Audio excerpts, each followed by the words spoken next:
नानी के साथ हिमाचल की घाटियों में बसे एक छोटे से सुंदर गांव में रहती थी। उसके माता पिता नहीं थे। बचपन से ही उसकी नानी ने ही उसे पाला पोसा था। नानी किसी बगीचे में माली के काम में सहायता करती थी। माया बहुत छोटी उम्र में ही घर के सारे काम करना सीख गई थी, क्योंकि नानी को सुबह ही जाना होता था और शाम ढले ही वापस आती थी। पहले तो नानी ही सारे घर का काम निपटा कर जाती थी, पर जब से एक बार नानी बीमार पड़ी थी, उनसे ज्यादा काम नहीं हो पाता था। बगीचे के मालिक ने तो कह दिया था कि अगर ज्यादा देर होगी तो वो किसी और को ये काम दे देंगे। माया घर की साफ सफाई करती, बर्तन धोती, खाना बनाती, उसके बाद खाना लेकर नानी के पास जाती। बगीचे की तरफ जाते समय रास्ते में एक कुटिया थी। वहाँ एक बूढ़े बाबा रहते थे। उनको खाना देने जाती थी, क्योंकि वो अपने कुत्ते मोती के साथ अकेले ही रहते थे। माया उसके लिए भी 2 रोटी ले आती। बदले में बूढ़े बाबा उसे खूब आशीर्वाद देते। मोती साथ साथ बगीचे तक आता था। नानी और माया दोनों बैठकर खाना खाती। फिर थोड़ी देर वो बगीचे में कुत्ते के साथ पेड़ पौधों की देखभाल में नानी की मदद भी कर देती। उसके बाद माया मोती के साथ घर आ जाती थी और उसको रात का खाना भी खिलाकर कुटिया भेज देती थी।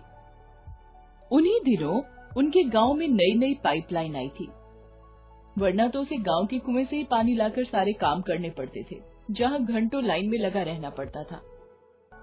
पानी आने का समय हो गया था। नानी तो सुबह ही काम पर चली गई थी। पहला ही दिन था। बर्तन धोने के लिए जब उसने पानी का नल खोला तो पानी की जगह ढेर सारा बालू निकलने लगा। वो जल्दी जल्दी एक तसले में भरकर बालू उठाकर फेंक रही थी, क्योंकि अगर पानी आ गया तो पूरा कमरा कीचड़ से भर जाएगा। तभी बालू के गिरने के साथ साथ खड़खड़ की आवाज आई। उसने नल बंद कर दिया और तसले में देखने लगी। उसने बालू का ढेर हटाया तो उसकी आंखें फटी की फटी रह गईं। बालू में तो कुछ सोने और चांदी के सिक्के पड़े थे। पहले तो उसने उन्हें हटाया और एक कपड़े से साफ किया। उसके बाद फिर से नल खोले तो पहले खड़खड़ की आवाज आई और फिर बालू निकलने लगा। तभी फिर से खड़खड़ की आवाज के साथ सिक्के गिरने लगे। वो जल्दी जल्दी सिक्के उठाकर एक जगह रखने लगी। बहुत सारे सिक्के गिरने के बाद तब कहीं जाकर पानी आया। अब मारी खुशी के उसके हाथ पांव भी चलने बंद हो गए। उसने सारे सिक्कों को रगड़ रगड़ कर साफ किया, फिर सुखाकर नानी की संदूक में रखकर ताला लगा दिया। माया ने जल्दी जल्दी सारे काम निपटाए। फिर खाना लेकर नानी के पास बगीचे में जाने के लिए निकलते ही पहले बूढ़े बाबा और मोती को खाना देने उनकी कुटिया में चली गई। बाबा बहुत शान से लेटे हुए थे। उसने उन्हें सहारा देकर उठाया और खाना खिलाया।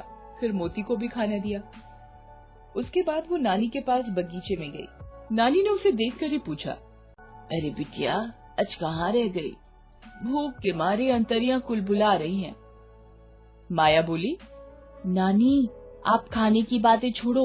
जो मैं आपको बताने जा रही हूँ उससे आपकी भूख प्यास सब गायब हो जाएगी। पहेलियां मत बुझा, जल्दी बता, खाना भी निकाल दे।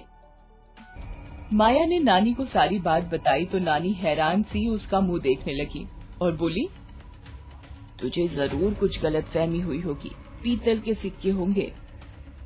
फिर वो बोली, नानी, मुझे पता था कि आपको मेरी बात पर यकीन नहीं आएगा, इसीलिए मैं 2 सिक्के अपने साथ ले आई हूँ। नानी की नजर जैसे ही सिक्के पर पड़ी वो बोली, बेटा सच्ची बता, मेरा तो कलेजा धक धक कर रहा है। कहाँ से लाई है ये सिक्के? नानी, आप घर चलो, खुद ही देख लो। चल, अभी चल। दोनों घर आ गई। माया ने नानी की संदूक खोलकर ढेर सारे सिक्के उनके सामने उड़ेल दिए। नानी हाथ में सिक्के उठा उठा कर परखने लगी। फिर बोली, अरे ये तो सचमुच सोने के सिक्के हैं। चल, शाम को पानी आएगा तब देखेंगे। माया, लेकिन ये बात किसी और को पता नहीं चलनी चाहिए। माया बोली, हाँ हाँ नानी, आप भी किसी से कुछ मत कहना। शाम हो गई थी। दोनों पानी का इंतजार करती रही, लेकिन पानी आ ही नहीं रहा था। नानी ने कहा, बगल में देखकर आ तो जरा, उनके घर में पानी आया क्या? माया ने कहा, नहीं नानी, रहने दीजिए, आना होगा तो अभी आ जाएगा। बहुत देर तक इंतजार करते करते दोनों थक गई। नानी बोली, माया, अब खाना बना ले बेटी, आज शायद पानी नहीं आएगा। माया ने खाना बनाया और जैसे ही खाने बैठी वैसे ही नल में से खड़खड़ की आवाज आने लगी। माया खाना छोड़कर भागी और नल खोल दिया।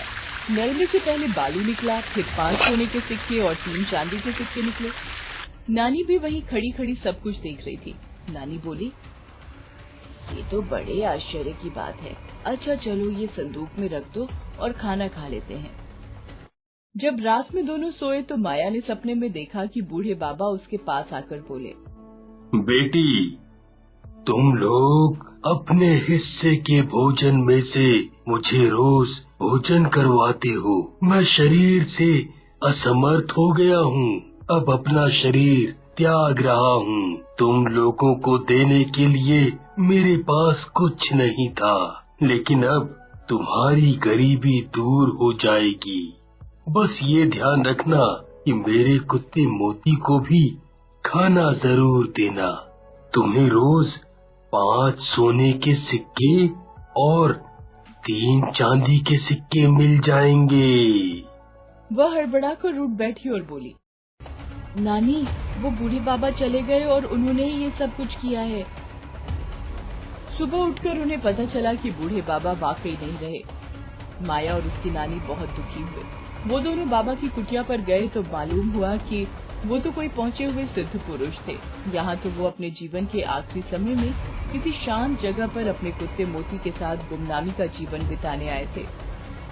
माया को और उसकी नानी को जादुई नल का रहस्य समझ में आ गया था। मोती अब हमेशा के लिए उनके घर में रहने लगा था।